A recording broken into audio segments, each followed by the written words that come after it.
Esta es la comisión número 1, violencia laboral y su perspectiva jurídica. Bueno, a continuación presentaremos a Lidia Guevara de Cuba, abogada, profesora universitaria, investigadora, asesora y consultora jurídica internacional CONAVI y secretaria de la Mujer de la Asociación Latinoamericana de Abogados Laboralistas. Ella va a dar apertura y luego continuará Claudio Virgili, de Argentina. Él es abogado, profesor universitario, investigador y exsecretario técnico del Consejo Nacional del Empleo, la Productividad y el Salario Mínimo Vital y Móvil. Expositor y autor de publicaciones sobre trabajo de violencia laboral. Muy buenos días tengan todos.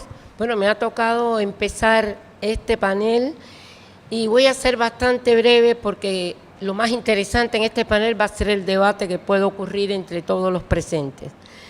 Bueno, pues vamos a hablar del tratamiento jurídico a la violencia laboral, a todas las formas de violencias que aparecen en el mundo del trabajo.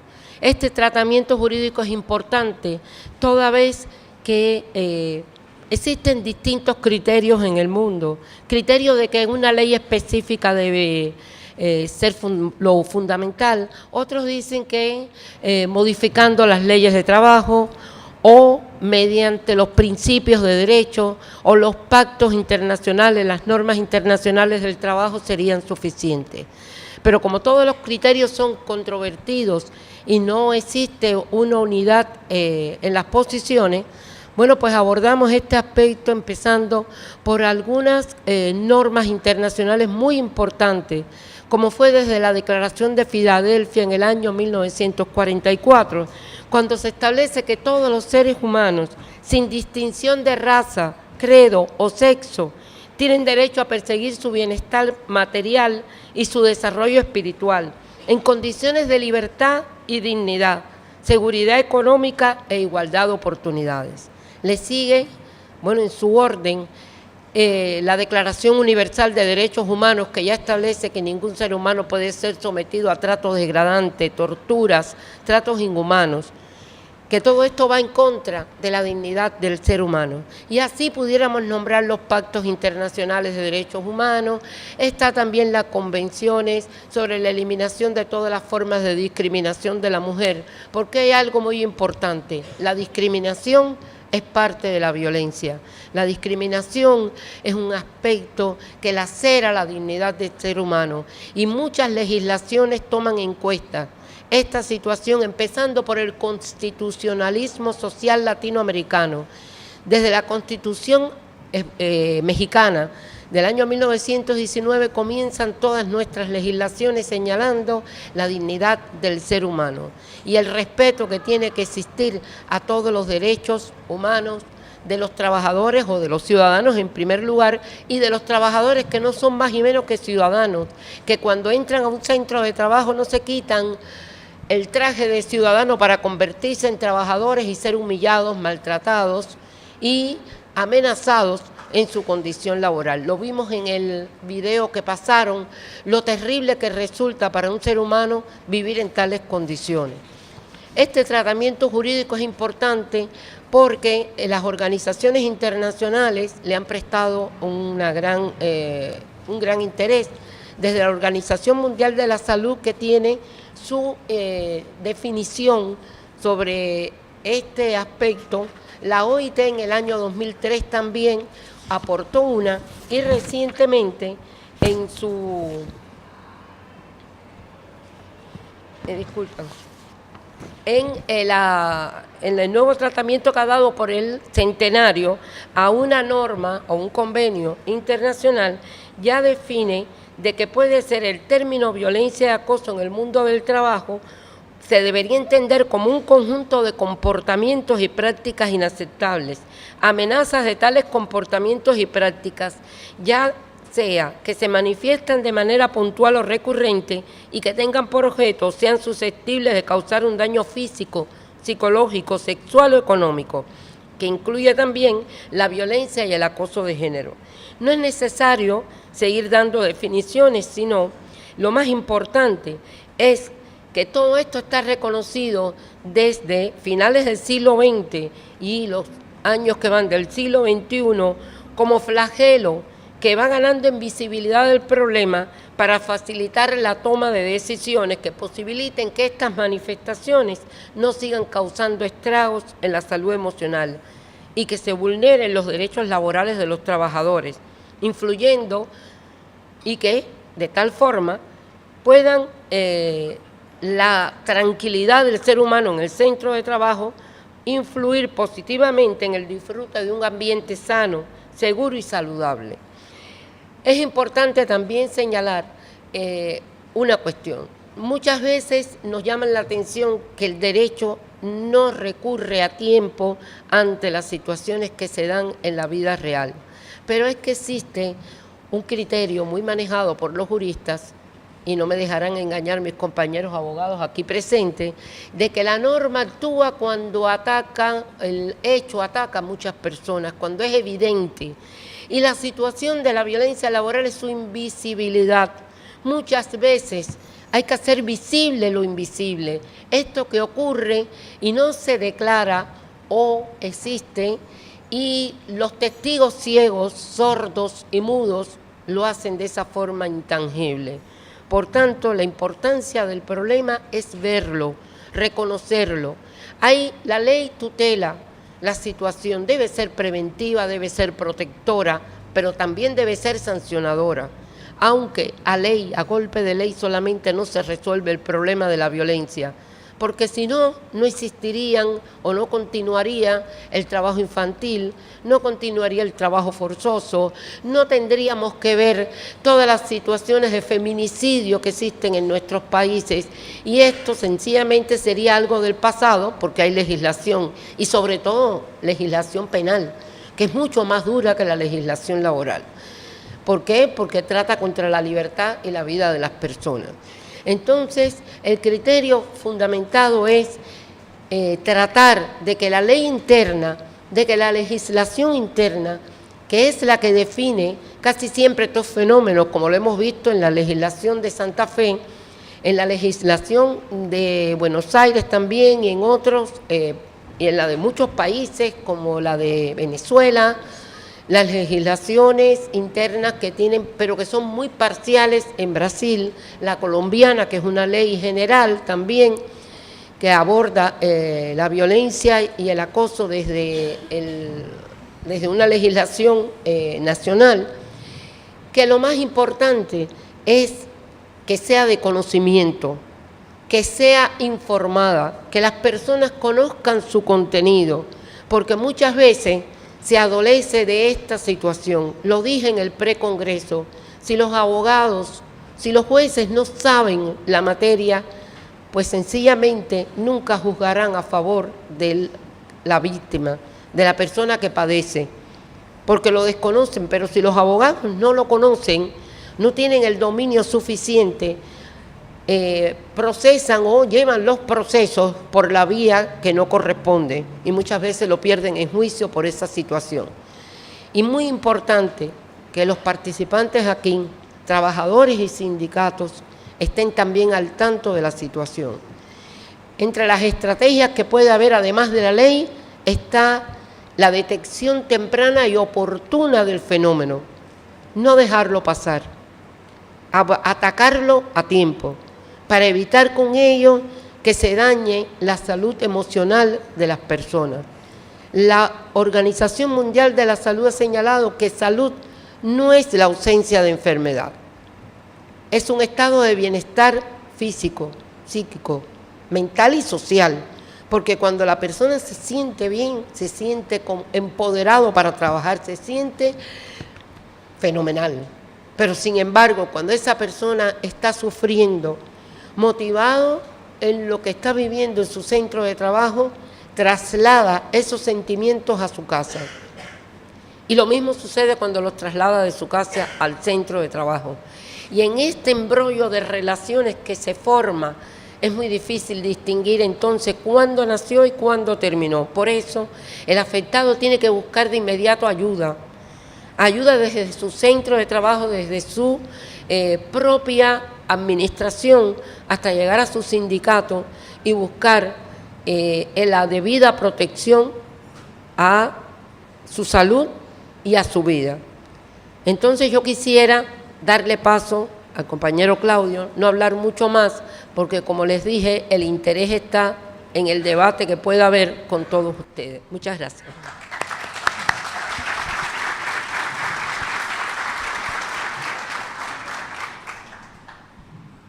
Buenos días.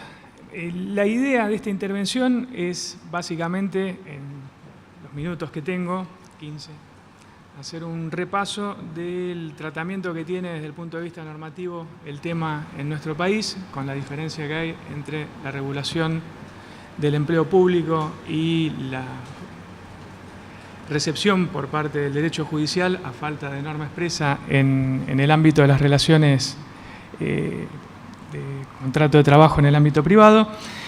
Y a partir de esto, ver de qué modo el tema comenzó a ser encuadrado en los últimos años, teniendo en cuenta la disparidad de criterios que frente a este fenómeno se manifiestan a través del derecho judicial, captándolo pero desde perspectivas distintas, con un fundamento normativo diferente, en muchos casos atendiendo a la singularidad del caso analizado. Quienes se dedicaron a estudiar este tema coinciden en señalar a lo largo del tiempo que uno de los primeros en explicarlo fue Heinz Lehmann, psicólogo, a mediados de los años 80. Se tomaron en consideración e incluso aparecen en algunas sentencias transcriptas las definiciones que aportó la psiquiatría francesa tiempo después, pero finalmente, tomando en consideración esas conceptualizaciones del campo de la psiquiatría y de la psicología, donde se empezó tempranamente a estudiar el fenómeno como algo distinto, la primera inquietud que se presentó fue esa terminología, de qué modo correlacionarla con las categorías que se manejan usualmente desde el campo de lo jurídico. Es decir, describir el fenómeno teniendo en cuenta esa intencionalidad o el propósito de apartar a alguien de la organización o quebrarlo anímicamente para que abandone su puesto, renuncie. Analizado desde la descripción del fenómeno útil para esos campos del saber, si lo trasvasamos sin más al uso jurídico, vamos a ver que, por ejemplo, eso le agrega elementos, factor de atribución, probar la intencionalidad, cuando en realidad lo relevante es tener en cuenta si se genera algún daño, si hay una ofensa, ¿no? Un criterio más objetivo. Y en este sentido, aún algunos jueces que fueron bastante, o se pusieron bastante inquietos frente a todo este tema, no obstante, considerar que no estaba configurada la figura del mobbing o del bossing o sus distintas variantes, de todas maneras hicieron lugar a alguna reparación, captaron el fenómeno echando mano a las herramientas jurídicas disponibles, es decir, la obligación de seguridad, de la ley de contrato de trabajo, la normativa de riesgos, en algunos casos considerando que era una enfermedad profesional, la secuela que sufría el trabajador, derivada de la exposición a un factor de riesgo que era el maltrato, ¿no? Presente en el lugar de trabajo. En el ámbito de la Unión Europea, el tema comenzó a ser abordado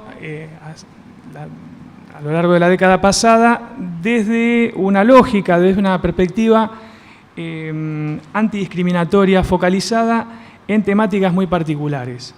Es decir, hay varias directivas que a la hora de analizar un tema en particular añadieron algún concepto vinculado a lo que es el acoso laboral y el acoso sexual.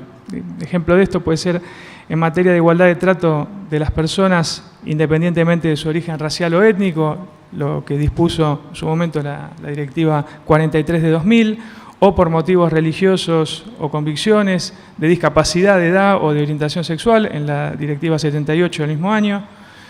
Un tiempo después, en el año 2006, la Directiva 54 dictada por el Consejo del Parlamento Europeo, que se limitó a unificar en una única normativa el contenido hasta entonces disperso de las directivas sobre igualdad de trato entre hombres y mujeres en el ámbito laboral, y en todos estos casos enfocándolo desde un concepto o criterio objetivo.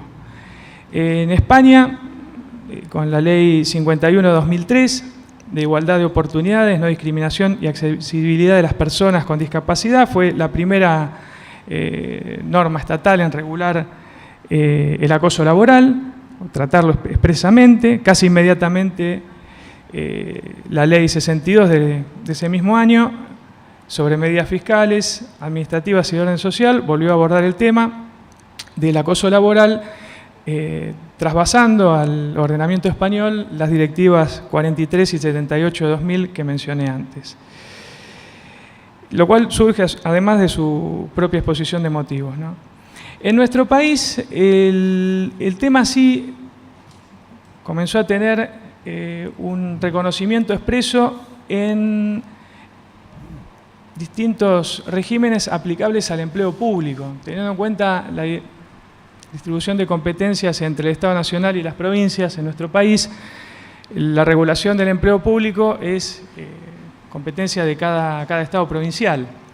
Esto genera también un mapa muy asimétrico respecto del tratamiento en general del hostigamiento, el maltrato laboral y el acoso sexual en particular, teniendo en cuenta que hay provincias que carecen de una regulación específica sobre este tema, mientras que otras, como el caso de la provincia de Buenos Aires, Entre Ríos, Jujuy, Misiones, la provincia de Santa Fe, claro está, Tucumán y la ciudad de Buenos Aires sancionaron normas contra la violencia y el acoso, violencia laboral y el acoso sexual, para combatir dentro del ámbito administrativo estas formas de hostigamiento.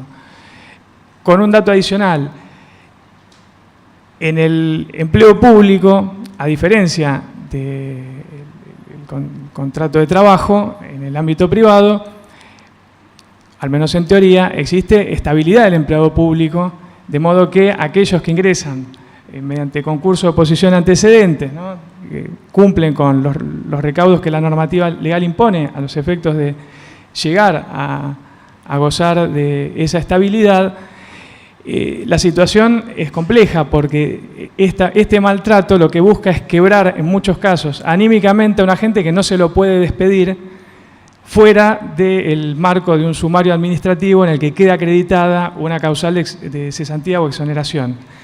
En el ámbito privado esto no es así, es decir, hay una intencionalidad, si se quiere, perversa,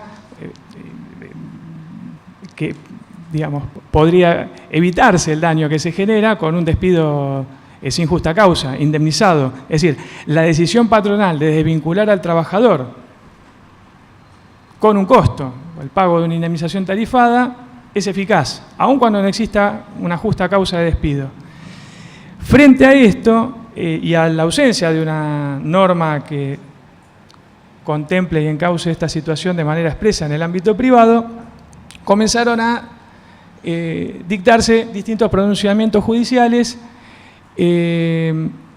primero encuadrando la situación en la injuria laboral genérica que describe el artículo 242 de nuestra Ley de Contrato de Trabajo, pero fue con un fallo del Superior Tribunal de Justicia de la provincia de Río Negro del 6 de abril de 2005, dictado en la causa Dufey contra Entretenimiento Patagonia, cuando por primera vez en una sentencia se hace referencia al mobbing como una cuestión que amerita un tratamiento específico. La solución del caso fue la de considerar, al igual que lo había hecho sin hacer alusión expresa a este tema, la Cámara del Trabajo, la Sala Décima de la Cámara del Trabajo de Córdoba, el 11 de noviembre de 2004, poco tiempo antes, fue la de considerar que el maltrato laboral, al poder encuadrarse en la injuria laboral del 242, ponía al trabajador en la situación de darse por despedido y reclamar consecuentemente las indemnizaciones derivadas del despido. Pero no más que eso. Poco tiempo después, La Sala Sexta de la Cámara Nacional de Apelaciones del Trabajo, en una sentencia del 22 de diciembre del año 2005, en estos casos hago referencia a tribunal y fecha, teniendo en cuenta que por la índole del tema debatido se suelen publicar, aun cuando conozcamos quién era la parte actora, se suele publicar el fallo con las iniciales, ¿no?, de quién fue el trabajador o trabajadora víctima de estas prácticas. Y en ese caso, la novedad que se introduce es que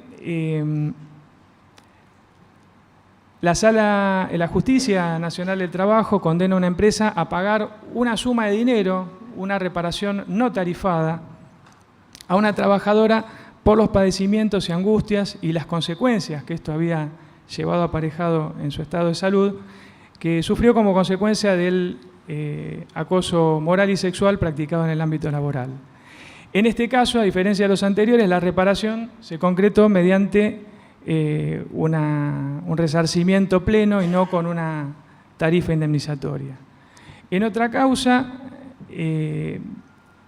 la Cámara Sexta del Trabajo de Mendoza, y con esto introduce una visión novedosa frente al tema, lo que hizo fue, en el caso Correa Serpa contra Aguas Danone, sentencia del 3 de agosto de 2005, condenar a la aseguradora de riesgos de trabajo a indemnizar una afección psíquica sufrida por una trabajadora con fundamento específico en la ley de riesgos, en la ley 24.557, al entender que el síndrome depresivo padecido le fue causado por el maltrato y el estrés laboral en el que prestaba, ¿no?, al que se expuso con motivo de la prestación de tareas.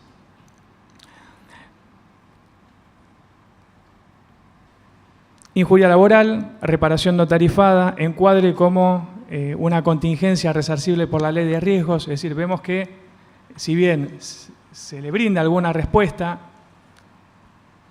extinguida la relación laboral, el encuadre suele ser muy diferente según el tribunal y según las características del caso.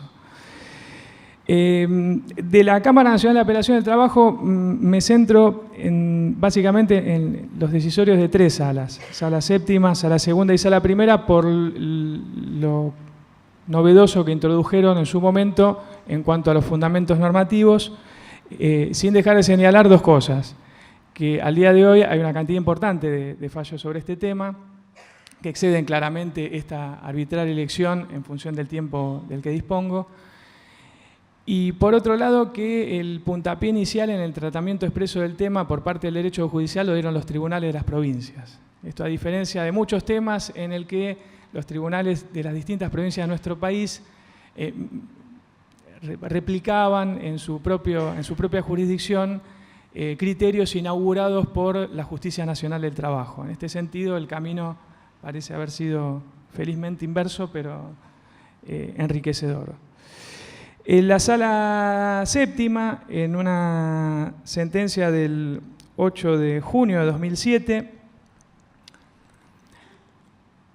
revocó el pronunciamiento de primera instancia, hizo lugar al reclamo de un trabajador que se había considerado injuriado y despedido, admitiendo la posibilidad de acreditar, de adicionar a la indemnización tarifada que establece el ordenamiento laboral, otro que fijó en una suma de dinero, por el daño moral sufrido como consecuencia de haber sido víctima del vaciamiento del puesto de trabajo, la inexistencia o el encargo de tareas no acordes a la categoría de jefe de departamento que tenía, y el ofrecimiento constante de retiros voluntarios, con el propósito de pagar una suma inferior a la que le hubiese correspondido abonar por ley al demandado en caso de disponer el despido sin justa causa. El tribunal, en este caso, con el voto preopinante de la doctora Ferreirós, recientemente fallecida, al pronunciarse en este caso, sostuvo que ante la presencia de indicios de discriminación corresponde la aplicación del principio de la carga dinámica de las pruebas. Esto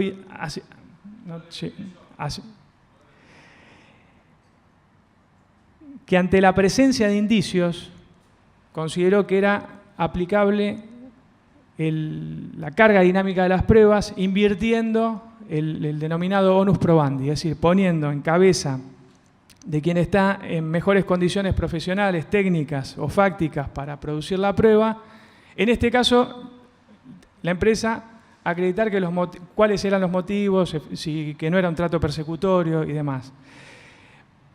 Esto en el plano probatorio. Luego, en otro fallo de la misma sala, se dictó tiempo después, se le otorgó valor a la declaración del testigo único. Esto también, en la medida que se trata de un testigo de cargo, un testigo que describe con claridad las circunstancias sobre las cuales se apoya el reclamo, darle valor a esa prueba para el reclamo por el daño moral.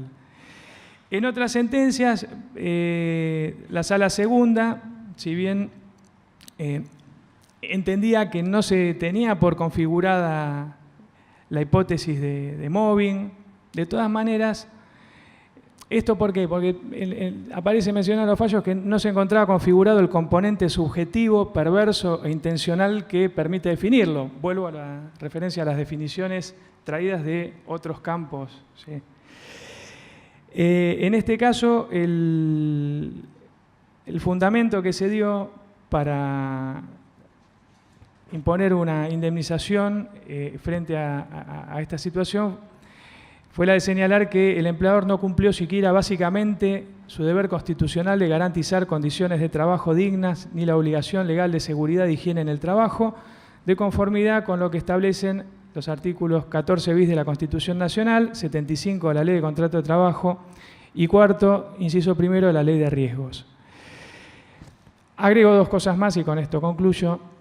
La Sala Primera, en varios pronunciamientos dictados a partir de 2012, además abordó esto desde la perspectiva de la temática de género. En nuestro país contamos con la Ley de Protección Integral para erradicar la violencia contra las mujeres y en función de esas disposiciones, de la Convención de Belén do Pará y de las normas que integran el bloque de constitucionalidad federal, considero que en algunos casos, por las características con las que se da el maltrato, además debían recibir un reproche especial teniendo en cuenta la cuestión de género involucrada.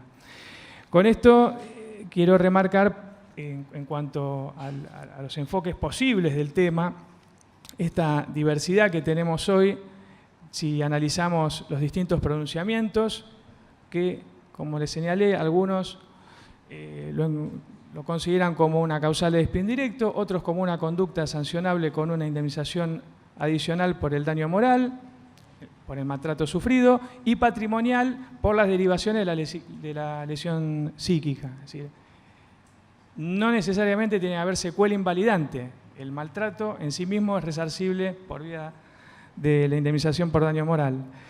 Y en algunas ocasiones, como vimos, como un hecho causante de una enfermedad profesional a la que se repara en los términos de la Ley de Riesgos. Existe plena compatibilidad entre las indemnizaciones tarifadas por extinción del contrato y las que pudieran corresponder en el marco del actual Código Civil y Comercial de la Nación, de la Ley de Contratos Discriminatorios 23.592 y de la Ley 26.485 de Protección Integral de la Mujer. Finalmente, algo que no debería dejarse de tener en cuenta es que en los últimos tiempos se ha intentado remarcar la aptitud que tiene la negociación colectiva para incorporar instancias paritarias de atención durante la relación laboral, es decir, no pensando cómo reparar el daño ya ocasionado, de prevención y de difusión de la problemática.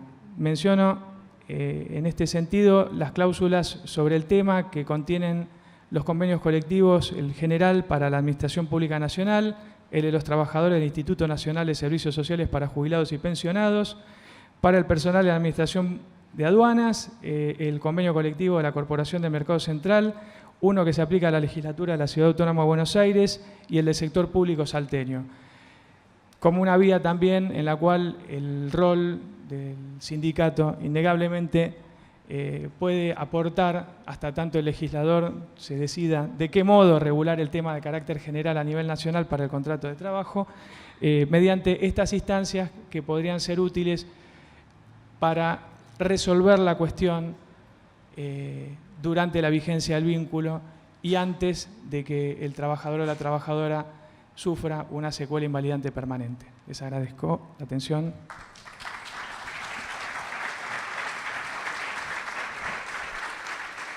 Bueno, ya que el doctor Claudio hizo una mirada bastante rápida sobre la situación de la legislación argentina, solamente quería decirles algo. Bueno, Cuba no está exenta, porque Cuba también es un país donde pueden haber hechos de violencia laboral, pero son mínimos. ¿Por qué? Porque la situación del país es diferente. Es un Estado que busca el bienestar, que lo declara no solamente en las leyes, sino que lo promueve. Y por tanto, cualquier caso que se pueda dar de violencia laboral, nosotros tenemos algo muy interesante que se llama los órganos de justicia laboral. Son órganos prejudiciales que existen en las empresas, los cuales, en las empresas, los organismos, los cuales desde la base, conociendo la situación de los trabajadores porque están integrados por un representante de la administración, uno del sindicato y un trabajador elegido en asamblea, están en la base, están mirando la situación. Ya esos sí no son testigos mudos, sordos y ciegos. Esos sí conocen lo que está sucediendo y su fallo es de obligatorio cumplimiento y puede ser recurrido en los tribunales. O sea que toda la legislación laboral cubana es sujeto de atención ante los órganos de justicia laboral. Estamos ahora en un proceso constitucional, una reforma constitucional que está siendo discutida por toda la población. Desde el 15 de agosto hasta el 15 de noviembre, todos los cubanos tienen derecho a analizar su Constitución y ya en ella hay 4 aspectos fundamentales que se han incluido. Primero, el reconocimiento de la ausencia de tratos degradantes, tratos inhumanos y torturas a las personas. Segundo, declarar que el trabajador o el ser humano tiene derecho a su dignidad y al respeto de su integridad física, psíquica y mental. Tercera cuestión, la violencia de género, proscrita, debe ser proscrita la violencia de género. La atención especializada y fundamental a niños, niñas y adolescentes y no permitir violencia contra las personas de edad avanzada y contra las personas con estados de discapacidad. O sea que esto también ayuda porque es la Constitución, la ley de leyes que después tendrá su impronta dentro de un conjunto de legislaciones que serán reformadas a partir de ser proclamada después del referendo la Constitución cubana. Muchas gracias, Lidia y Claudio. Bien, muy buenos días. Ante todo, quiero expresar mi agradecimiento y felicitación a la Asociación de Trabajadores del Estado, que ha tenido esta gestión de poder realizar este magnífico evento, que ha tenido una gran convocatoria. Definitivamente estoy gratamente sorprendido con su labor, con la gestión que ellos realizan, no solamente en desarrollar este congreso, sino también en la labor diaria que hacen por todos los trabajadores aquí en Argentina y concretamente en Santa Fe. De manera que antes de comenzar mi exposición, yo quisiera pedirles y hacer un pequeño homenaje, rindiéndoles un aplauso a la Asociación de Trabajadores del Estado.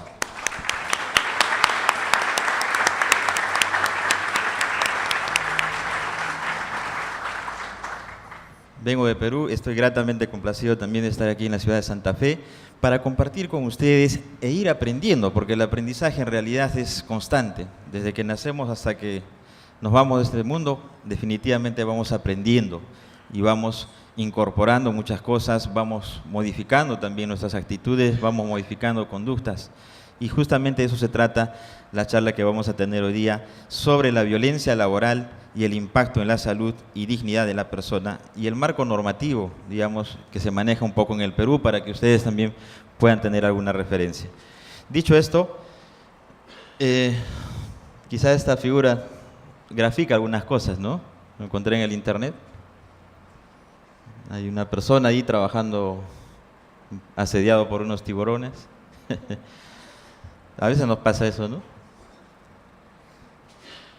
O también el tema de acoso sexual suele ocurrir. Esas dos imágenes nos presentan un poco situaciones de lo que es la violencia laboral, que en realidad es muy extensa, ¿no? Tenemos violencia física, violencia psicosocial y la violencia, digamos, sexual. Entonces, este tipo de violencia tiene definitivamente un efecto. Puede provocar, como dice ahí, la muerte inclusive, por exceso de trabajo. La Inspección del Trabajo en Tokio estableció que el suicidio de un ginecólogo de 30 años, ojo, se debió a largas jornadas laborales a las que se sometía. Es decir, esta persona llegó a un nivel, digamos, de presión, terminó deprimiéndose y finalmente se suicidó. Y en Japón es un tema de salud pública, porque señalan de que 2.159 personas se suicidaron el año 2015. Imagínense, ¿no? La depresión a la que se puede llegar como consecuencia de la violencia laboral. Entonces, ese es un efecto, y es lo concreto, es lo real. Y también se producen enfermedades derivadas de la violencia laboral.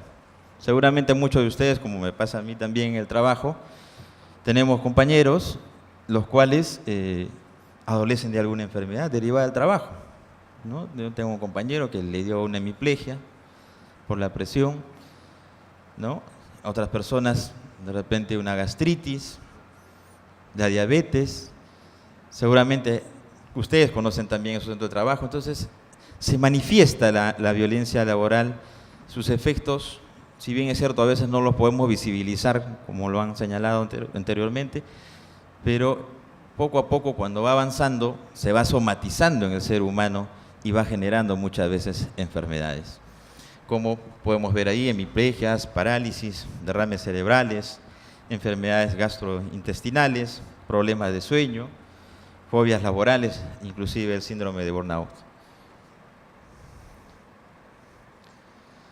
Aquí he puesto dos links por tema de tiempo, donde quizá ustedes pueden encontrar cifras sobre el tema de violencia laboral. Y asimismo, voy a dejar a la biblioteca de ATE 3 textos, que ustedes también lo pueden descargar porque es público, de la página web del Ministerio de Trabajo y Promoción Social del Perú, donde está, por ejemplo, esta guía, que es muy importante. Están todos los pasos que se debe seguir dentro de la empresa, están las normas laborales, tanto nacionales como internacionales.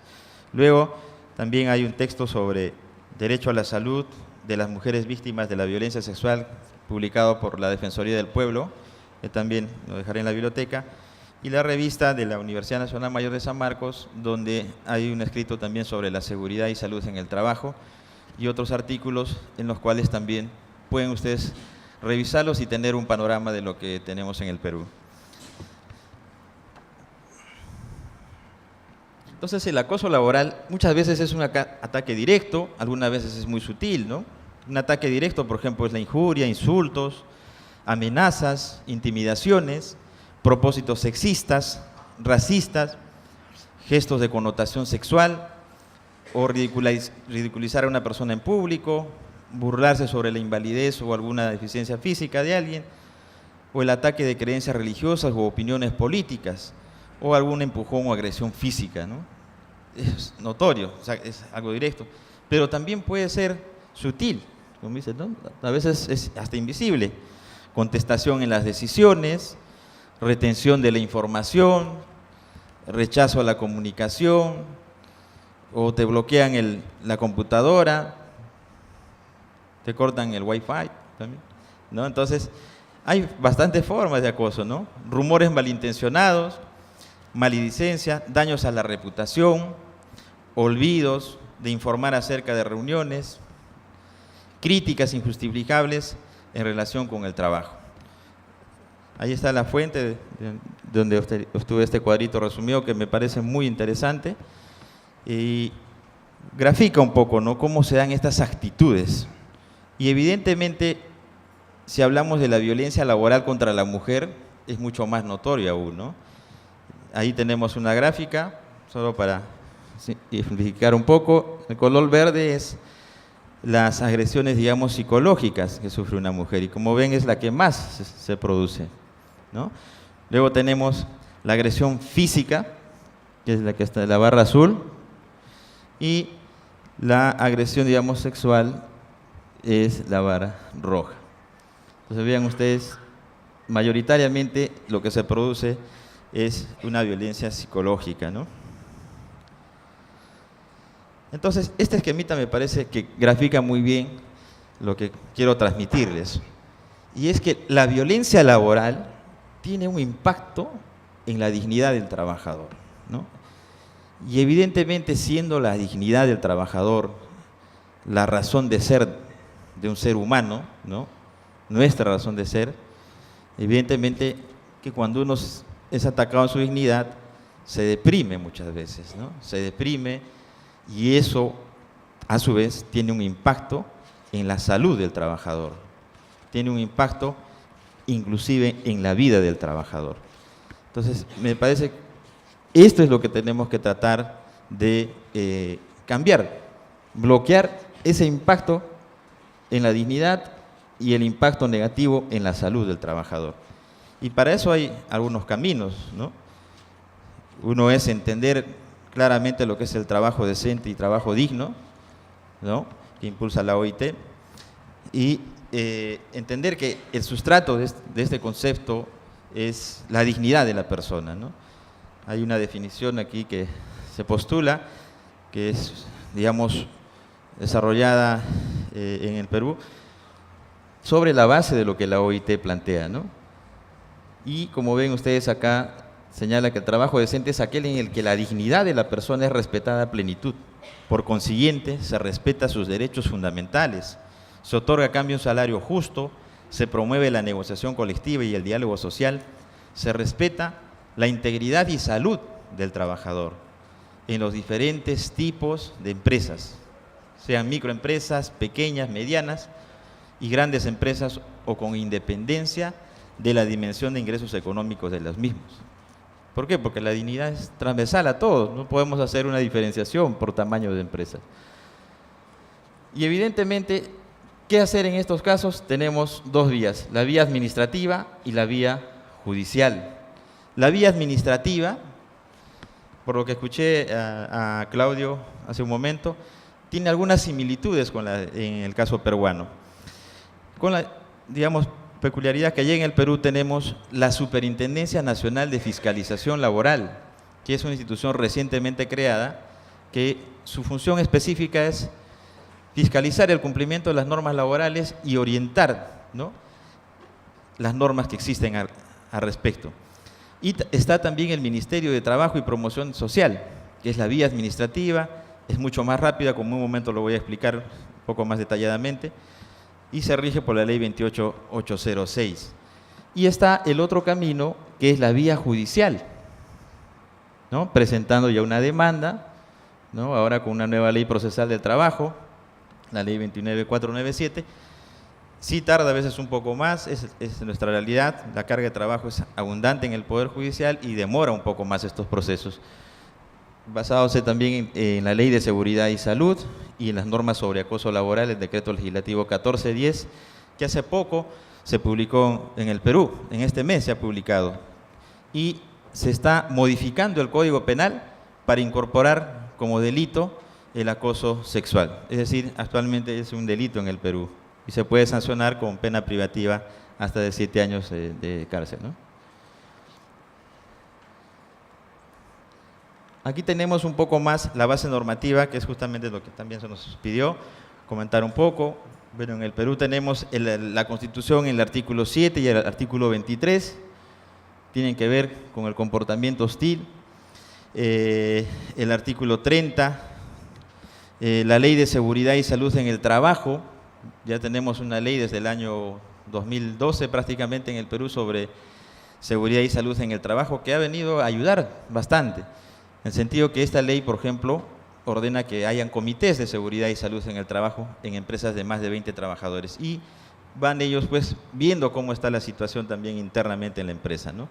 A su vez esta ley tiene su reglamento, el artículo 103 se refiere al respecto, la ley 27942, ley de prevención y sanción del hostigamiento sexual, el decreto 10-2003 Mindes, que es el reglamento de la ley de prevención y sanción del hostigamiento sexual, y el que les acabo de mencionar, el decreto legislativo 1410, justamente que incorpora el delito de acoso, acoso sexual, chantaje sexual y difusión de imágenes, materiales audiovisuales o audios con contenido sexual al Código Penal y modifica el procedimiento de sanción del hostigamiento sexual, ¿no?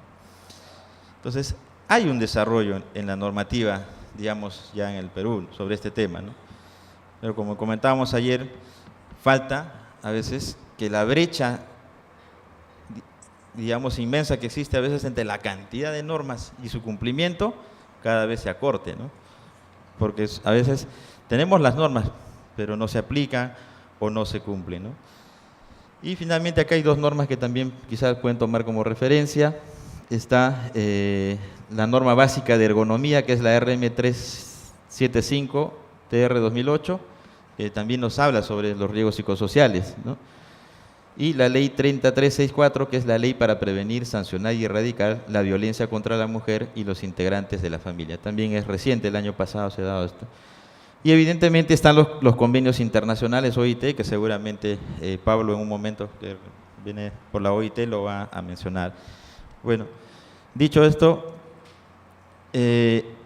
aquí voy muy rápidamente, voy a sintetizar lo que es el procedimiento de inspección en el Perú. Esta es la base normativa a la cual ya no me voy a referir por cuestiones de tiempo. Básicamente este esquema que vemos aquí es lo que ocurre en una inspección. Se genera una orden de inspección a recibir una solicitud, una denuncia, que en el Perú puede ser una denuncia, digamos, con nombre, identificándose la persona afectada, o también podría ser anónima, ¿no? Que hay esta posibilidad. Puede ser presencial y puede ser incluso virtual a través de la página web de la SUNAFIL. Una vez generada la orden de inspección, se desarrollan diligencias inspectivas de investigación, es decir, un inspector va a la empresa, verifica cuáles son las pruebas, correos electrónicos, videos, etcétera, etcétera, que evidencien que ahí hubo, digamos, un acto de hostilización o un acto de violencia laboral. Si se verifica, estaríamos ante una infracción de normas y una sanción que es una propuesta a través del acta de infracción, lo cual conlleva evidentemente a una multa, ¿no?, que se le aplica a la empresa. Entonces, aquí tenemos también de manera resumida, se presenta la denuncia, sale una orden de inspección, se asigna un inspector, el inspector va a la empresa, hace la visita, cita a la empresa, al ministerio o a SUNAFIL, puede verificar incluso la página web, adopta una medida señalando que cesen los actos de hostilidad, ¿no?, o en otros casos, si es que se evidencia que ya hubo un daño a la persona, es una infracción insubsanable, por lo tanto, ya se emite un acta de infracción. Esto se desarrolla en 30 días, como pueden ver aquí, ¿no? En algunos casos puede ser prorrogado, y en los temas de seguridad y salud no se puede prorrogar, siempre en 30 días debe resolverse. Entonces puede terminar con un informe o con un acta, que es una multa si es que se ha evidenciado las infracciones. Ahora, ¿cómo está catalogada, digamos, la infracción en este caso? Como muy grave. El reglamento de inspección clasifica infracciones leves, graves y muy graves, pero en este caso el acto de violencia laboral está considerado como una infracción muy grave y su tipificación está justamente en el artículo 2514, que señala los actos de hostilidad y el hostigamiento sexual, así como cualquier otro acto que afecte la dignidad del trabajador o el ejercicio de sus derechos constitucionales. Entonces, hay una tipificación que está en el reglamento de la ley de inspección, que es el Decreto Supremo 19-2006 TR. Hay una tabla de multas que ustedes pueden apreciar ahí, donde, digamos, la multa mayor puede llegar a ser hasta de 186.750 soles, ¿no? Este es el procedimiento actualmente, la etapa de investigación, etapa instructiva y etapa sancionadora. Bueno, en resumen es ello, ¿no? Y para ir cerrando, entonces tenemos que hay conductas negativas que afectan al trabajador, ¿no? Lo afectan en su dignidad y afectan en su salud. Pero frente a ello tenemos alternativas para poder parar, frenar un poco esta situación de acoso. Y muchas veces depende de uno mismo, depende del propio trabajador. Una de ellas es ejercer nuestro derecho a través de la vía tanto administrativa o a través de la vía judicial. Esa es una alternativa, ¿no es cierto?, desde el punto de vista jurídico. Y la otra es, ya no quizás desde el punto de vista jurídico, pero sí desde el punto de vista personal, en el sentido en que podemos también nosotros parar ese tipo de conductas y asumir, digamos, formas de manejar esas situaciones difíciles.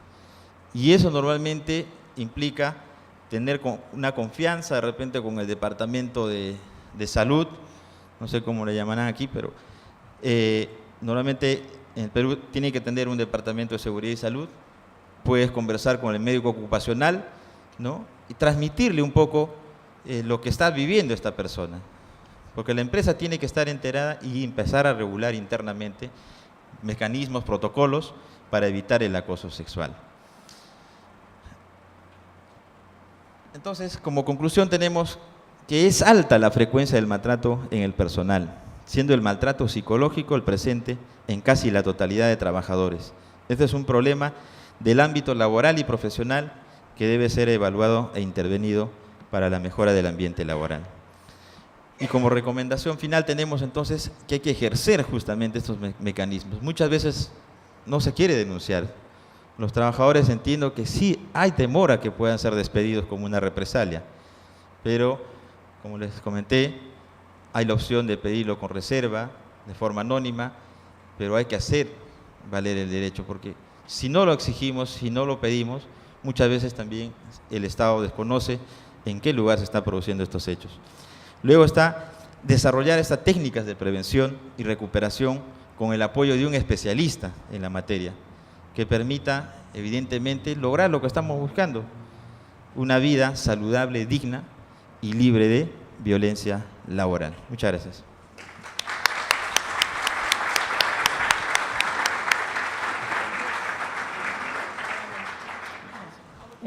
Primero, muchas gracias por la confianza del ATE, por me trazer aqui pela terceira vez. É muito emocionante para mim, uma honra muito grande, porque me sinto em minha casa aqui. E só que na primeira vez eu he venido, acabaram de sacar Dilma. Na segunda, teníamos a reforma laboral e Lula preso. Agora, a reforma vigente. Então, vengo sempre com notícias não muito buenas. El ano que vem vamos falar de música, teatro, cine, para um astral melhor. Eu sou advogada, laboralista, há uns 20 anos por aí. Sou hija de italiano imigrante, refugiado da Segunda Guerra. Minha mamá, uma imigrante do norte do país, que foi para o sul. Os dois necessitaram sair de suas casas madres para procurar emprego. Então, a minha história não podia sair outra coisa a não ser advogada laboralista. Bem que a minha primeira graduação é de enfermeria. E meu esposo pertence à primeira família de Bahia, de primeiro assentamento de terra, ¿sí?, de reforma agrária. Então, essa é a história. E meu filho, graças a São Karl Marx, é sociólogo e não advogado. Porque, graças. Bom, empecemos.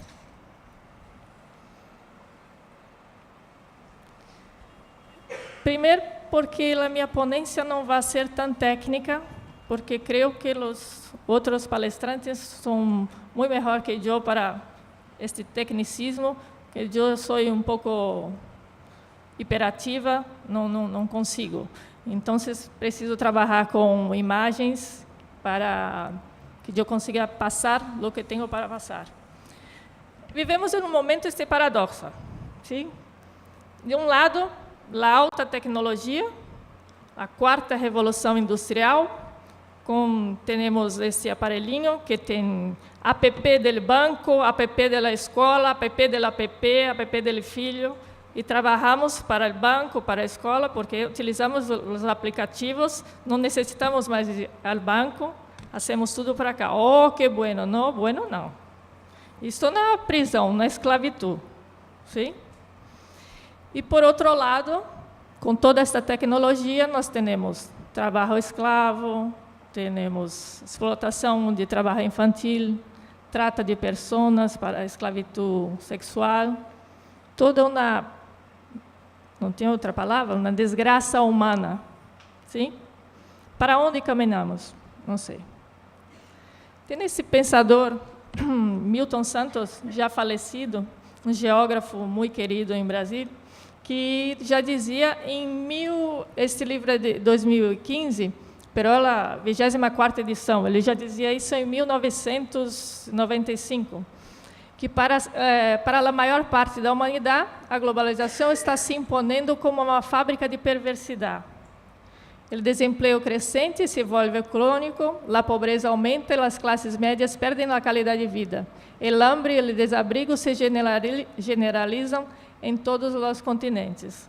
Esta é a globalização. ¿Sí? Achamos, bueno, a globalização, temos acesso a tantas coisas buenas, sim, mas estamos nos tornando mais desumanizados com a globalização.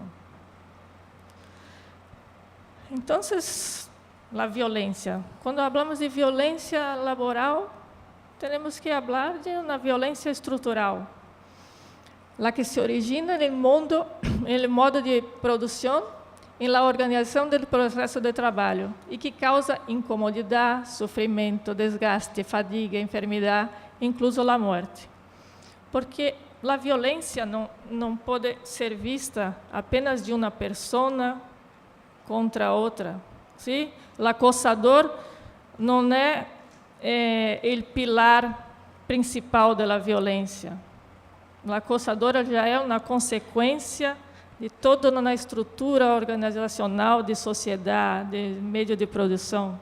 Sim? Entender a violência é estudar e pensar a violência, implica em estudar e pensar a sociedade. Sim?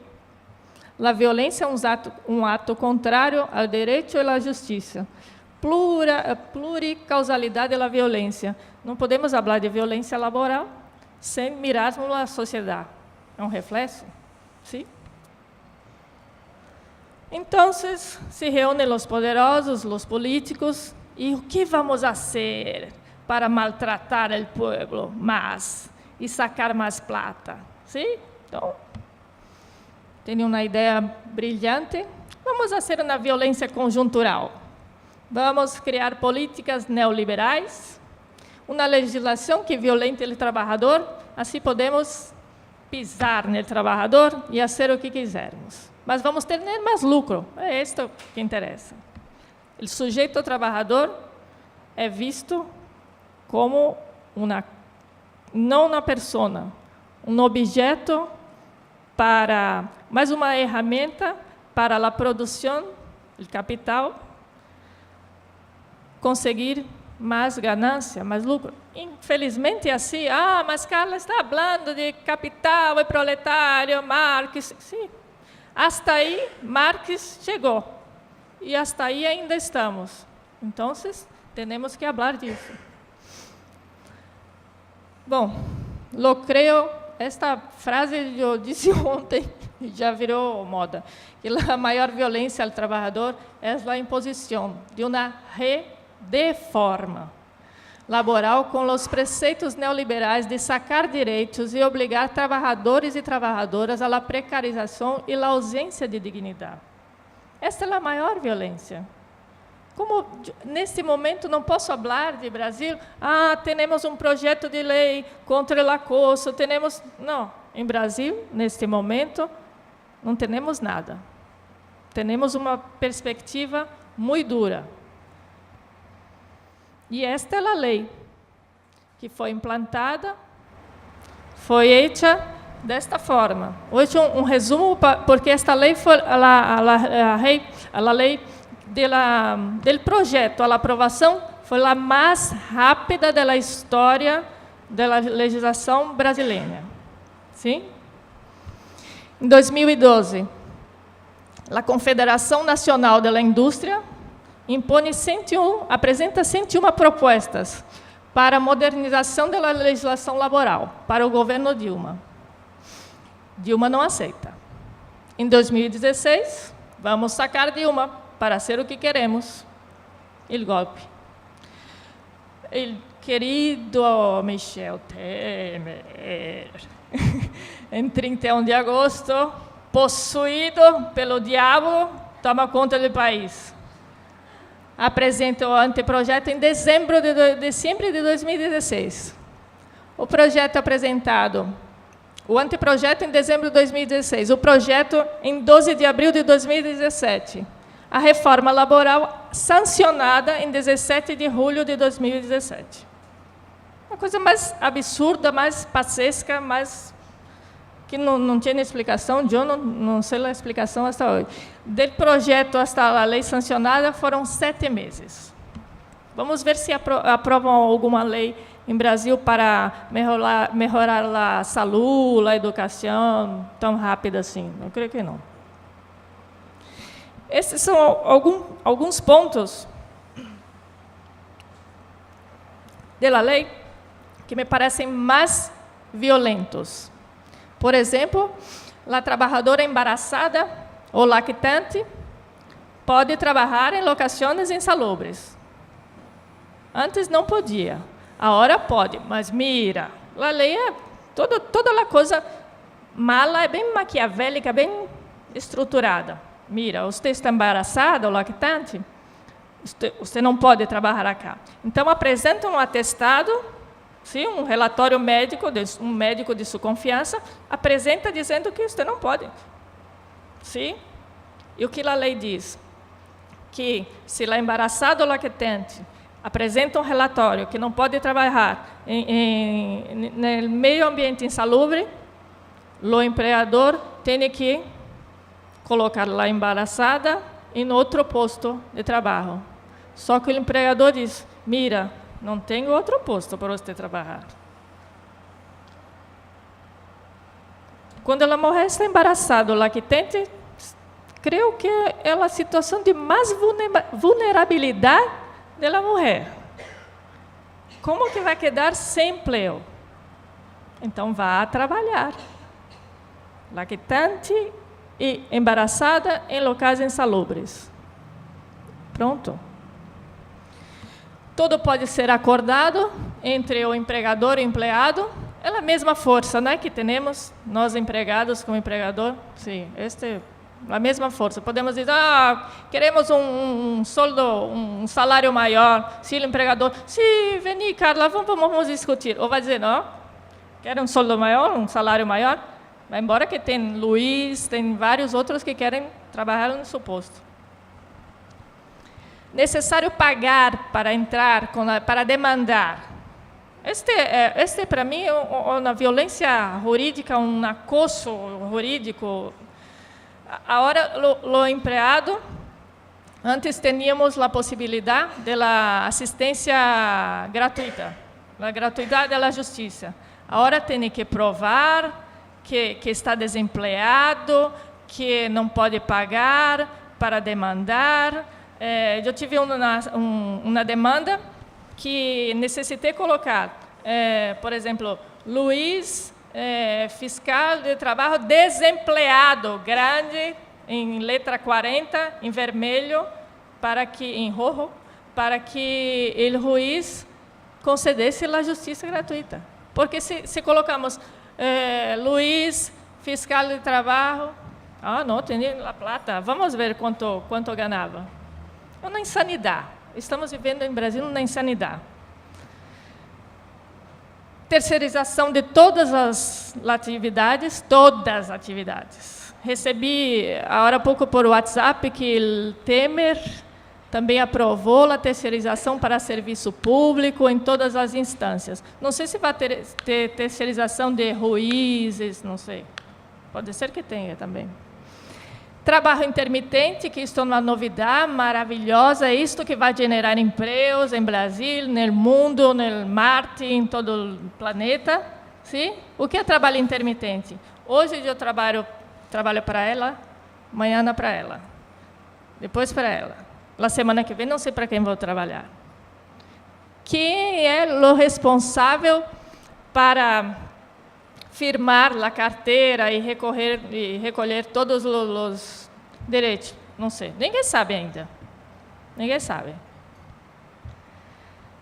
Tarifação do dano moral. Isso significa que uma demanda, se você é bancário e ganha, não sei, $300, e uma pessoa, um trabalhador campesino, ganha $100, o máximo que o trabalhador campesino pode conseguir de indenização são 50 vezes o salário.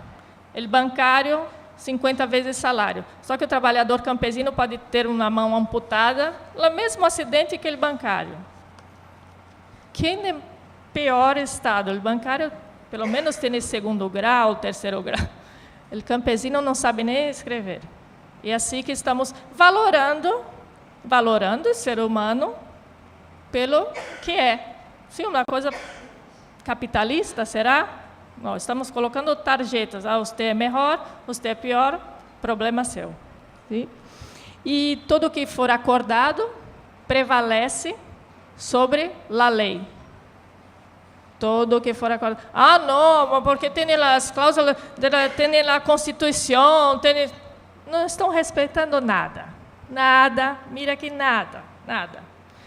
Termo de quitação anual, então o trabalhador está trabalhando, vem o empregador, mira, firma aqui que eu paguei todo, férias, 13º, todo este ano, firma aqui. O trabalhador está trabalhando, está com a relação de trabalho. Vai assinar até o atestado de óbito, não sei como chama acá, quando a pessoa morre. Sim? Isto é acoso? Creio que sim, né? Então, após 6 meses, depois de 6 meses dessa magnífica reforma, é este que acontece. O Brasil está na lista dos 24 casos mais graves de violação das normas internacionais. Creio que está ainda, se não está, peço para o representante da OIT manter no caso de violação às normas internacionais. As demandas caem 80%. Sabes o que é 80%? O trabalhador não tem mais coragem para demandar. Desemprego continua em crescimento. Pela auditoria cidadã, estamos mais ou menos em 60 milhões de desempregados, fora os trabalhadores informais, trabalhadores em empregos vulneráveis. Uma insegurança jurídica total, pejotização, contrato, você é pessoa jurídica. Aqui tem pessoa jurídica, sim? Ela é uma empresa, não estou contratando você como pessoa, estou contratando como empresa. Então, você recolhe todos os seus direitos, pejotização total, redução de salário pago, sim, temos muita mão de obra sobrando, precarização, sim, proposta de unir a justiça laboral com a justiça federal, acabar com a justiça laboral. Está acontecendo. Esta é a primeira sentença que eu escrevi nesse pequeno livro, que esta sentença foi sentença é facho aqui, né? Facho? Sentença? Facho foi na minha cidade. O juiz estudou com meu esposo, conosco o juiz. Convido a todos para fazer turismo, para conhecer este juiz maravilhoso, que continua dando esse tipo de facho contra o trabalhador. Nesse facho, ele não entendeu que o assalto no local de trabalho, não poderia acontecer com qualquer um em qualquer lugar. Assalto não é acidente de trabalho. Trabalhador campesino com 3 balas, 3 tiros, e condenado a pagar $2.000 e picos para o fazendeiro, o dono de milhões de cabeças de gado. É neste ponto que estamos. Não é broma, em sério. Então, se começamos a pensar que temos no mundo em torno de 40 milhões de trabalhadores escravos, 1.600.000 na América Latina, 160.000 em Brasil, isso abaixo, uma estimativa baixa. Continuamos assim, os mais ricos nos dando as migalhas. Esta é uma foto de uma cidade cerca de minha casa, de um bairro cerca da minha casa. Então, a realidade está muito cerca de nós outros. Isto é uma utopia minha, que penso que se a América Latina toda, se nós nos uníssemos, seríamos mais fortes que Estados Unidos, União Europeia, esses ricos todos, mas não nos deixam unir. E esta é uma perspectiva que sempre dizem que nós estamos abaixo do norte, mas será que no cosmos o planeta tem abaixo e tem? Sim? Isso é uma estrutura de colonizador que nos impõe. Este é um pensamento de Slavoj Žižek, que nossa luta não é contra indivíduos corruptos reais, é uma ideologia de autoridades corruptas para nos manter como estamos até hoje, sempre abaixo de uma grande bota, de um grande pé, nos sacando a esperança, nos oprimindo. Bueno, então, obrigada, companheiros e companheiras. Então, eu sou advogada, docente desempregada, porque fui despedida, porque meu coordenador disse que eu era muito de esquerda. Acoso. Sou pesquisadora junto com Janete Vargas Sandoval, pensadora, mamã, idealista. Não me gusta de queijo, se alguém convidar para sair, não como queijo. E graças, qualquer dúvida, estamos aqui. Muchas gracias. Muy bien, Carla. Felicitaciones.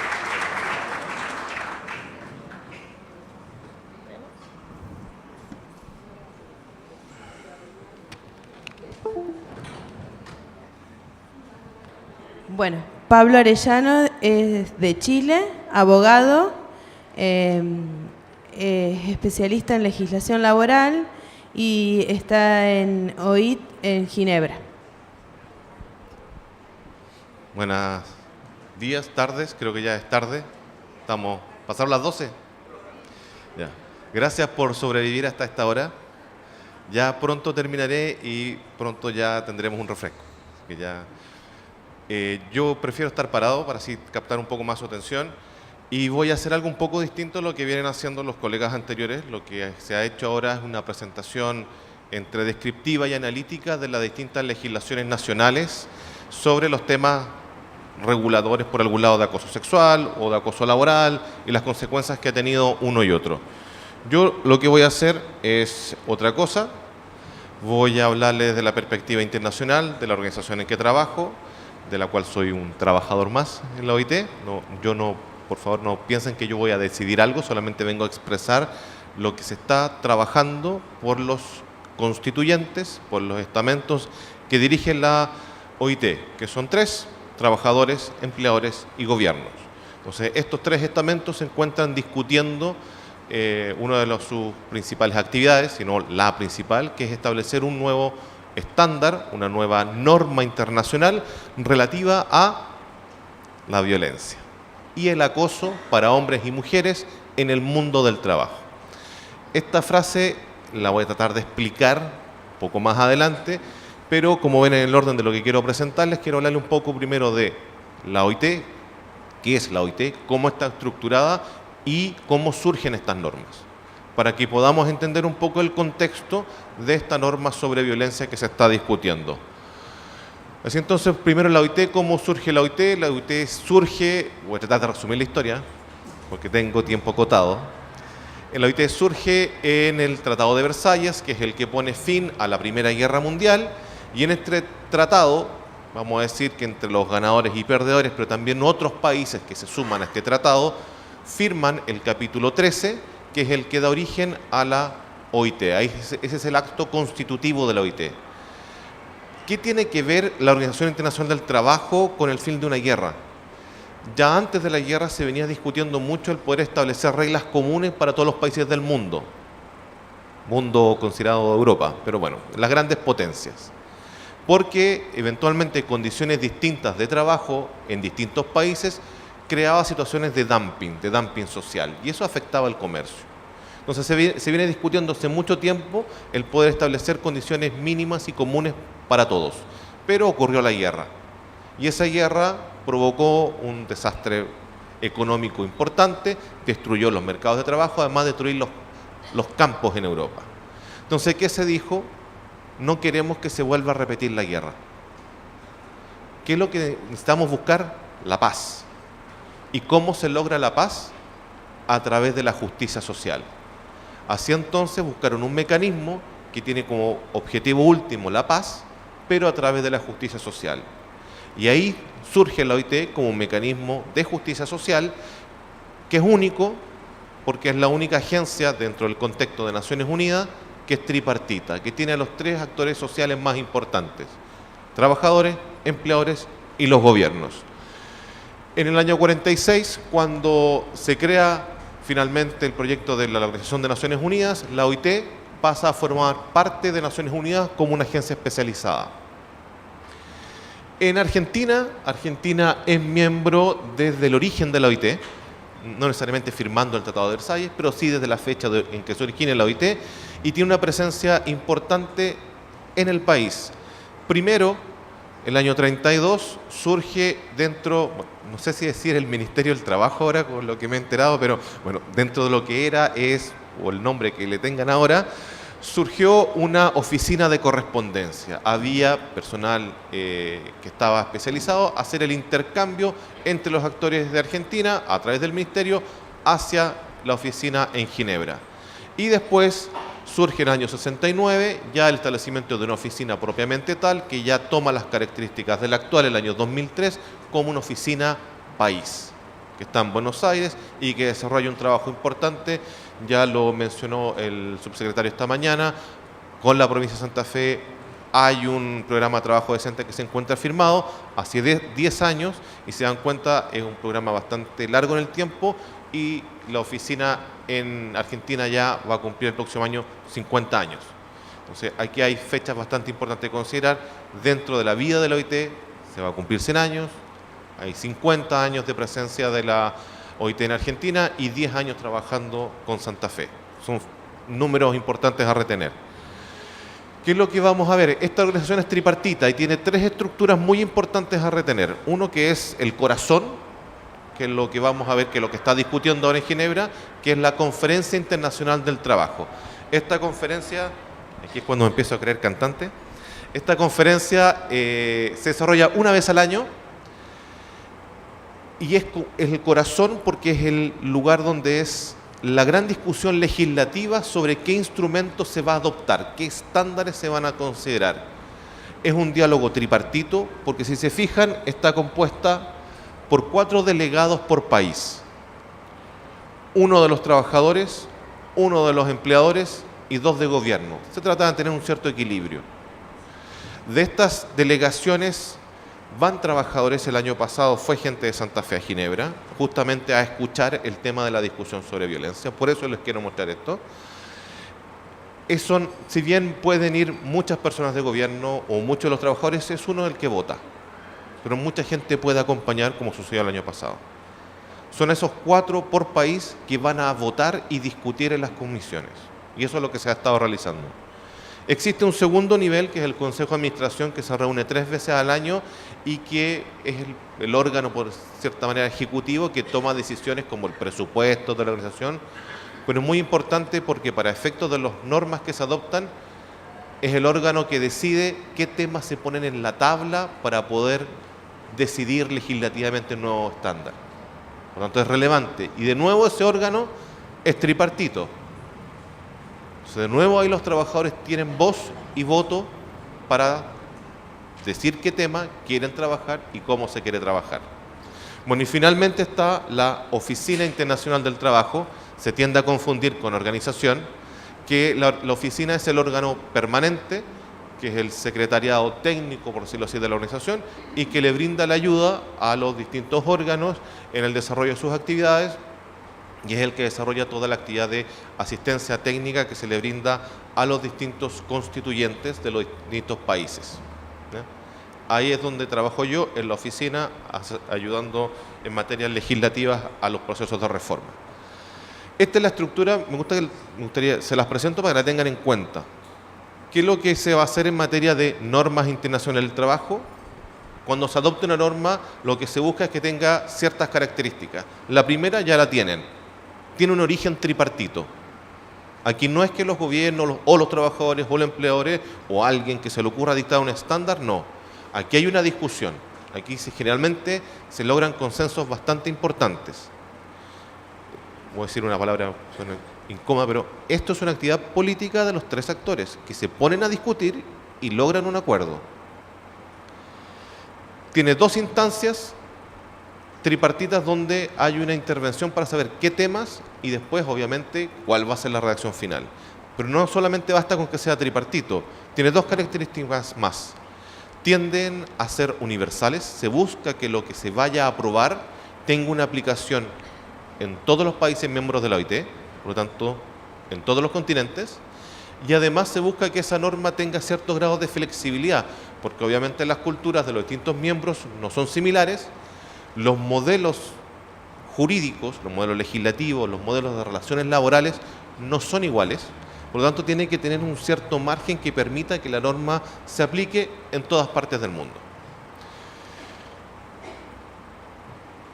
¿Cuáles son las normas principales que salen de la OIT? Son 2, realmente la han escuchado. Una que son los convenios, que son normas que tienen un contenido obligatorio, una fuerza obligatoria, porque en general obligan a los países a que adopten leyes para poder estar en línea con el convenio. Y el objetivo inicial es que estos convenios transmitan derechos hacia abajo. Pero también se encuentran las recomendaciones que no tienen esta fuerza obligatoria, pero que sirven de directrices de política pública, sirven para orientar en un sentido que es lo que se ha adoptado por la conferencia.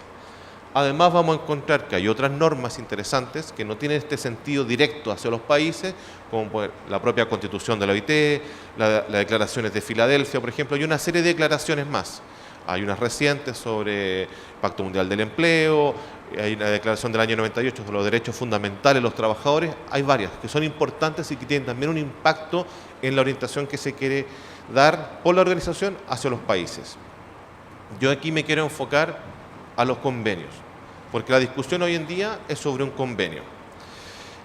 Y la gran duda que a lo mejor pueden tener es, bueno, ya, todo este es el mecanismo muy interesante, pero en términos prácticos, ¿cómo se adopta un convenio?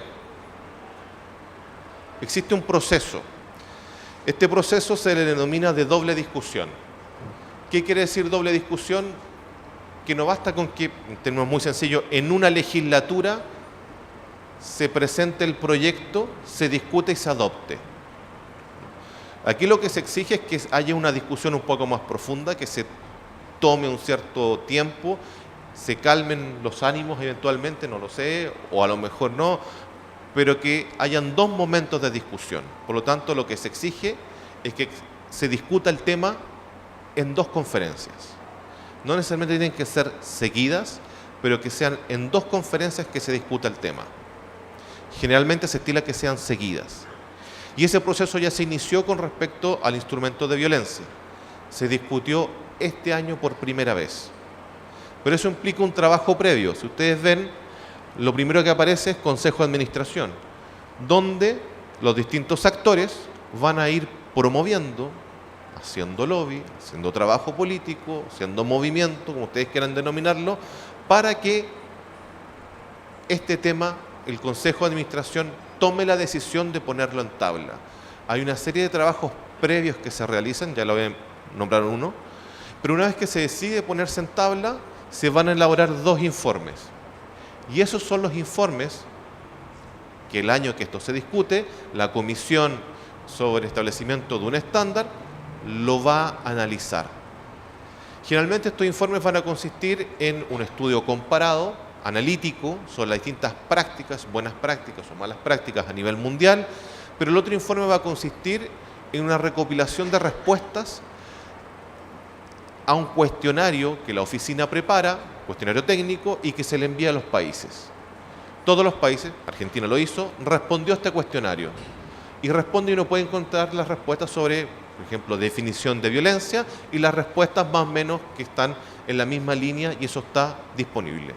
Estos 2 informes están disponibles en Internet en forma gratuita, cualquier persona lo puede bajar. Y eso es lo que se discutió. Nosotros nos encontramos en un periodo intermedio en que se realizan estos primeros informes, se discutió la primera reunión este año y estamos a la espera de la segunda discusión que va a ser en junio del próximo año. Nuevamente van a ver que hay dos informes más que se preparan, uno de ellos ya está listo y ya está disponible en la página web. ¿Dónde surge entonces para volver al tema de cómo vamos en el orden y cómo aparecen estos temas y cómo se van tratando, para que veamos la discusión? El Consejo de Administración en el año 2015 decide poner el tema en tabla y decide que se va a realizar un instrumento sobre violencia. Y se manda a elaborar este cuestionario, y este cuestionario que se elabora, vamos a encontrar, fíjense, 81 respuestas de gobiernos, 179 respuestas de organizaciones y de trabajadores y 29 de organizaciones de empleadores. Porque los cuestionarios de la OIT no solamente los responden los gobiernos, así como las memorias en el caso de los convenios, los sindicatos también tienen la posibilidad de completarlos y enviar esa información. Aquí no se trata de tener solamente la visión del gobierno, ya que nuevamente es una organización tripartita, interesa la visión de los 3 actores. Se dan cuenta aquí hubo una presencia muy importante de la visión de los sindicatos en la elaboración del cuestionario y por ende en la elaboración de estos informes que se van a discutir. ¿Qué es lo que más ocurrió? Esa misma reunión del Consejo de Administración decidió que como trabajo preparatorio a la conferencia, el año 2016 se realizara una reunión de expertos, una reunión tripartita de expertos para discutir lo que se denominaba en su momento violencia contra las mujeres y los hombres en el mundo de trabajo. El nombre ha ido cambiando. Aquí ya hubo el primer cambio. En un principio se trataba de un instrumento de violencia contra la mujer en el trabajo. Simplemente eso. Y se le agrega acá, primeramente, violencia contra las mujeres y los hombres. Los hombres también podemos sufrir violencia. Y en esta reunión, aquí también se cambia después y se agrega y se amplía el término violencia, y no es solamente violencia, sino que es violencia y acoso. Entonces aquí tenemos, porque la idea, como está señalado aquí y remarcado, es poder asegurar de manera más completa los distintos comportamientos que se entienden como inaceptables, que no solamente es la violencia, sino que hace la distinción que también están las formas de acoso. Para que vean que esta discusión sobre qué es lo que se va a legislar parte mucho antes de que esto se presente a este como gran congreso internacional que es la conferencia. El tema es muy sensible, ha producido muchos problemas de cómo poder tener el lenguaje más inclusivo, adecuado y políticamente correcto, y ha ido evolucionando. Entonces vamos a ver que tenemos un primer informe, tenemos el segundo informe y luego en la conferencia esta comisión normativa en la que discute este año.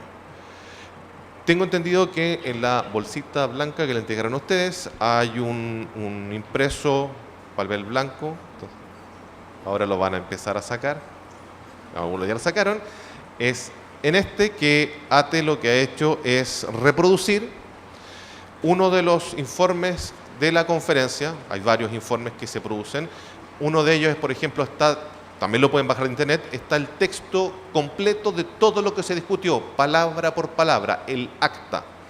El texto que ustedes tienen ahí es el punto de decisión que se adoptó en esta comisión. El texto va a decir una cosa muy sencilla, que se intentó decidir en esta conferencia qué instrumento se iba a adoptar. Lo que se dice ahí es que se logró un acuerdo en que se va a adoptar un convenio que va a ir acompañado de una recomendación. El lenguaje nacional es que va a haber una ley acompañada de un reglamento, para lo que entendamos. Esa es la relación que va a haber entre uno y otro texto. Y se propone ciertos principios que están enunciados en ese texto, que se, entre comillas, adoptaron, y se establece también un texto, entre comillas, aprobado hasta ahí, de lo que sería el contenido del convenio, y otro texto que sería el contenido de la futura recomendación. Es hasta ahí donde está todo esto. Yo me quiero detener en algunas de las partes que son las nociones que están al principio, definidas en el texto que ustedes tienen ahí, que están transcritas acá. No es necesario que vean la página, pueden mirar la pantalla. Primero, ¿qué es lo que se va a entender por violencia y acoso? Y nos da una definición sobre ciertas prácticas. Fíjense, hay cosas que quisiera ponerle porque hay diferencias con las legislaciones nacionales. Vamos a ver que pueden ser manifestaciones puntuales o recurrentes. La mayoría de las legislaciones, por ejemplo, con respecto al acoso, tienen que ser actos reiterados. Aquí estamos hablando que puede ser solo un acto puntual. Que tengan por objeto o sean susceptibles de causar daños físicos, psicológicos, sexuales, económicos. Y además se pone el énfasis en la violencia y el acoso de género. Este es el marco conceptual que se está dando hasta ahora. ¿Qué más se incluye? Obviamente aquí una nueva referencia a la situación de género y a la violencia sexual. Pero fíjense que se habla de personas en razón de su sexo o género y habla de un sexo o género determinado. No está hablando de género en términos amplios, no se está haciendo una referencia a género solamente a la situación de la mujer. Aquí estamos hablando en términos de género neutro, porque el acoso sexual puede también ser sufrido por un hombre. Ya que ustedes están pensando una mujer que acosa a un hombre, no, hay casos constatados en distintos países de acosos de hombre a hombre, como también puede haber de mujer a mujer, acosos sexuales. Por lo tanto, aquí se trata de una norma un poco más neutra. ¿Qué vamos a encontrar? El término trabajador. Aquí está una norma ya problemática, que está ahí, que ha costado que se discuta, pero fíjense que habla de personas de todos los sectores de la economía, llevado al caso Santa Fe, sector público-privado, pero además, tanto formal como informal, de zonas rurales y urbanas. Todo trabajador. Esto es algo casi inédito, estamos hablando del reconocimiento de todo tipo de trabajadores. Incluso sin hacer distinciones de situación contractual, y vamos a incluir a pasantes y aprendices y los trabajadores eventualmente despedidos, que puedan tener también un tema ahí relativo al campo de aplicación. ¿Dónde se va a aplicar? Y aquí vamos a ver las dificultades de legislar a nivel internacional, porque son dudas que a mí me quedan, no sé si ustedes la compartieron, así después podemos hacer el debate, porque fíjense que ¿dónde se va a producir esta violencia? La letra A, en el lugar de trabajo, incluidos espacios públicos y privados cuando son lugares de trabajo. Puede ser el hogar. Yo me pregunto, no sé si ustedes pónganse en la situación, ¿qué pasa si la mujer o el hombre son violentados en la casa?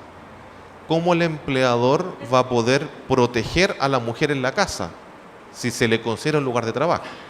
Es complejo. Más, fíjense en la que sigue, en la C, en el trayecto entre el domicilio y el lugar de trabajo. ¿Qué pasa si la situación de violencia o acoso la vive en el transporte público, en el tren, en el metro, en el bus, en la micro, no sé, y que ahí sufre algo? Perú tiene ahí avanzado, tiene normas sobre acoso callejero.